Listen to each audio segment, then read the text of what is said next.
भीम नमो बुद्धाय.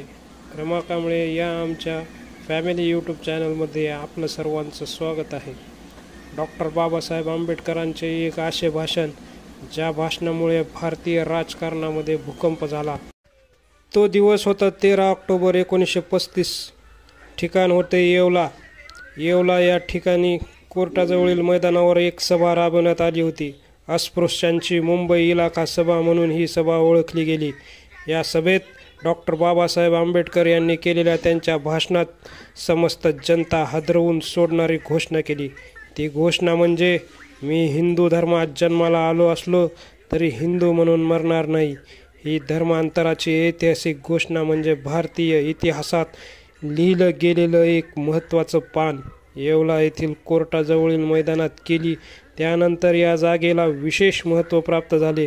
म्हणूनच या जागेला मुक्तिभूमी म्हणून ओळखले जाते. लहानपणापासूनच त्यांना हिंदू धर्मातील चालीरीतींचा खूप तिरस्कार होता, कारण या हिंदू धर्मातील चालीरीतीमुळेच त्यांच्यावर अन्याय अत्याचार होत होते हे त्यांना माहीत होते.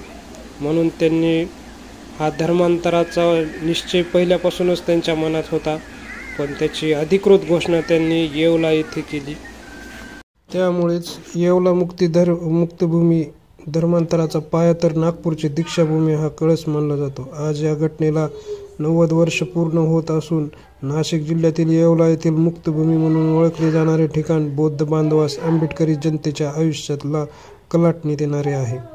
भारतरत्न डॉक्टर बाबासाहेब आंबेडकर यांच्या आयुष्यातील नाशिक जिल्ह्यातील काळाराम मंदिर सत्याग्रह आणि येवला येथील केलेली धर्मांतराची घोषणा महत्त्वाच्या घटना मानल्या जातात.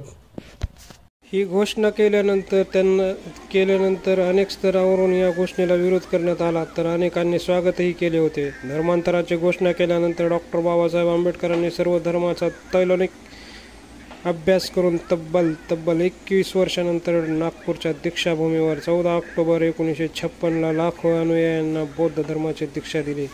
दरम्यान दरवर्षी येवल्यातील या मुक्तिभूमीवर धर्मांतर घोषणेचा वर्धापन दिन साजरा केला जातो.